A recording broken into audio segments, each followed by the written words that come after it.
नमस्कार। आज देश की तमाम फटाफट खबरों में आपका स्वागत है। समाचारों के लिए, अच्छी खबरों के लिए, पॉजिटिव खबरों के लिए आप हमारे चैनल को सब्सक्राइब कर सकते हैं। वरना लड़ाई झगड़े की बहस तो आजकल दिन भर आप मीडिया चैनलों पर देखते ही हैं। उससे क्या फ़र्क पड़ रहा है ये आप अपने मन से पूछो। अगर आपको लगता है कि उन लड़ाई झगड़े की बहस से आप पॉजिटिव सोच रखे हुए हैं तो आप जैसा सोचे वैसा करें, वरना आप एक बार अवश्य उन खबरों को बढ़ावा दें जिनसे आपके घरों में शांति बनी रहे, लोगों के मन में शांति बनी रहे। इससे बढ़ते हैं खबरों की ओर। कर्नाटक के ठेकेदार संतोष पाटिल की खुदकुशी के मामले में घिरे कर्नाटक के ग्रामीण विकास और पंचायत राज मंत्री के.एस. ईश्वरप्पा आज इस्तीफा देने वाले हैं। उन्होंने संवाददाताओं से गुरुवार को कहा था कि मैंने इस्तीफा देने का फैसला किया क्योंकि मैं उन लोगों को असहज स्थिति में नहीं डालना चाहता जिन्होंने मुझे इस पद पर पहुंचाने में मदद की है। जैसे कि पार्टी में वरिष्ठ नेता और हमारे मुख्यमंत्री बसवराज बोम्मई कर्नाटक के ग्रामीण विकास और पंचायत राज मंत्री के.एस. ईश्वरप्पा पर 40% कमीशन मांगने का आरोप लगा है। आरोप लगाने वाला ठेकेदार मंगलवार सुबह उडुपी के एक लॉज में मृत मिला था। आत्महत्या करने वाले पाटिल ने खुद को बीजेपी का कार्यकर्ता बताया था। उन्होंने 30 मार्च को आरोप लगाया था कि उसने आरडीपीआर विभाग में काम किया था और चाहते थे कि इसका भुगतान हो, लेकिन ईश्वरप्पा ने 4 करोड़ रुपए के काम में 40% कमीशन की मांग की थी।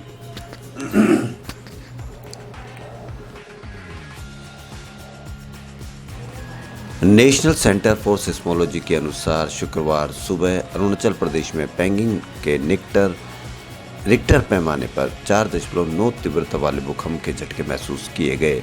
वहीं मेघालय के री भोई जिले में गुरुवार को आए चक्रवाती तूफान में 1000 से अधिक घर प्रभावित हुए, लेकिन किसी के हताहत होने की जानकारी नहीं है।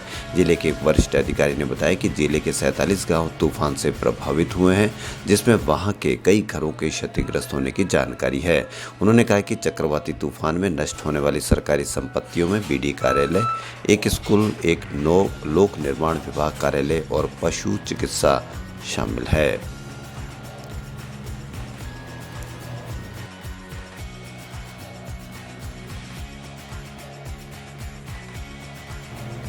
पेट्रोलियम उत्पादों की बढ़ती कीमतों का विरोध करने एवं डॉक्टर बी.आर. अम्बेडकर की जयंती के मौके पर गुरुवार को महाराष्ट्र के सोलापुर में एक स्थानीय संगठन ने 500 व्यक्तियों को 1 रुपये प्रति लीटर की दर से पेट्रोल बेचा।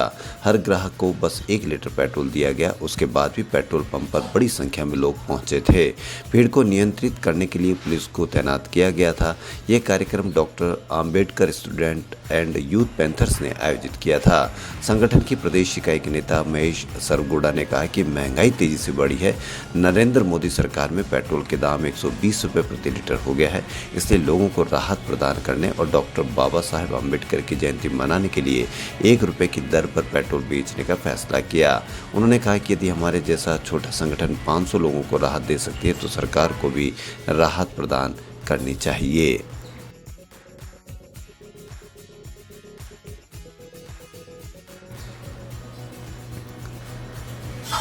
राजस्थान के करौली में हुए सांप्रदायिक हिंसा और तनाव के बाद वहां राजनीति चरम पर है।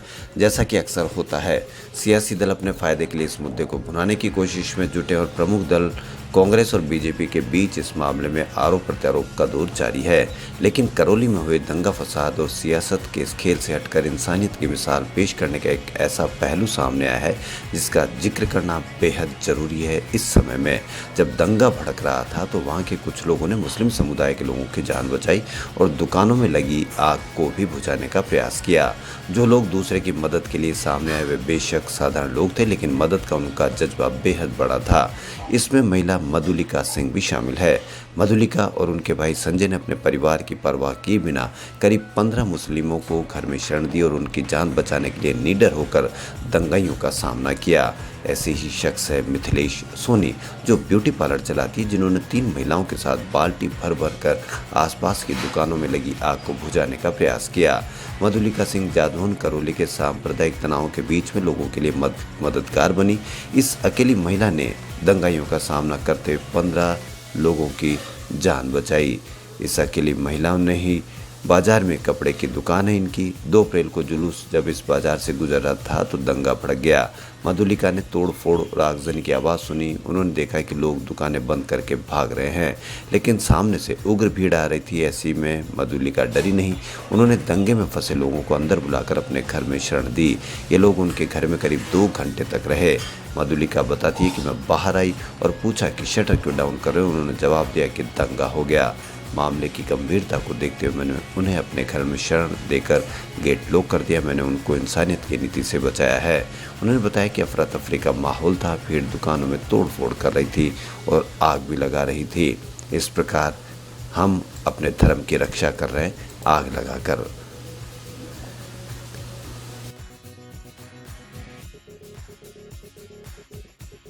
बात 1940 की है। कैलिफोर्निया में 2 भाइयों रिक और मैकडोनाल्ड ने एक छोटा सा रेस्टोरेंट खोला। इसकी खासियत ये थी कि यहाँ के मेन्यू में खाने के 2-4 आइटम ही थे। इस वजह से खाने का टेस्ट और क्वालिटी हमेशा एक सी बनी रहती थी। ऑर्डर में समय भी कम लगता था। लोगों के बात पसंद आ गई और उनका बिजनेस धीरे धीरे रफ्तार पकड़ने लगा। ऑर्डर ज़्यादा आने लगे तो उनकी समय पर डिलीवरी के लिए दोनों भाइयों ने कुछ मशीनें भी खरीद ली। इनमें मिल्क शेक बनाने वाले मिक्सर भी शामिल थे। यहाँ एंट्री होती है रे क्रॉस की। रे क्रॉस अपने जीवन के 25 साल अलग अलग कामों को करने में बिता चुके थे, मसलन पियानो बजाना, ड्राइविंग करना और बतौर सेल्समैन मिक्सर बेचना। रे क्रॉस ने देखा कि कैलिफोर्निया के एक ही रेस्टोरेंट ने उनसे 6 मिक्सर खरीदे हैं। रे ने सोचा कि क्यों न चलकर देखा जाए कि इतने मिक्सर का ये लोग कर क्या रहे हैं। रे उस रेस्टोरेंट को देखने कैलिफोर्निया आ गए।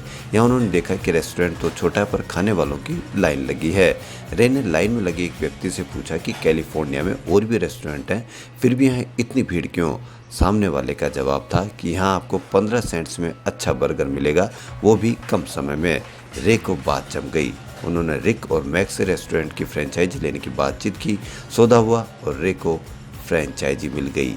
पहली फ्रेंचाइजी रे को मिली 15 अप्रैल 1955 यानी आज ही के दिन रे ने मैकडोनाल्ड की पहली ब्रांच खोली। उसके बाद क्या हुआ वो आप हम सब के सामने है। आज 100 से ज़्यादा देशों में कंपनी के 36,000 से भी ज़्यादा आउटलेट हैं। हर दिन लगभग 5 करोड़ लोग यहाँ से खाने का ऑर्डर करते हैं। इससे रेस्टोरेंट को 5 अरब रुपए से भी ज़्यादा की कमाई होती है। 2020 में कंपनी का रेवेन्यू 19.21 बिलियन डॉलर यानी 144,000 करोड़ रुपए था।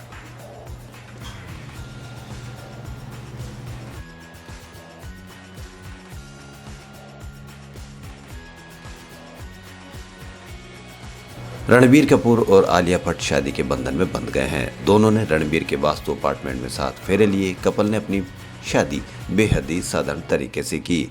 शादी में दोनों के परिवार और क्लोज फ्रेंड्स शामिल हुए। रणबीर आलिया ने अपनी शादी में मेहमानों से नॉन डिस्क्लोजर फॉर्म भरवाया था, जिसके चलते उनके कोई भी फोटो सोशल मीडिया पर नहीं आई। अब आलिया ने अपने सोशल मीडिया अकाउंट पर फोटोज शेयर की है। खबरों फिलहाल इतना ही। यदि आपको हमारा चैनल पसंद आए तो लाइक, सब्सक्राइब और शेयर अवश्य करें। धन्यवाद।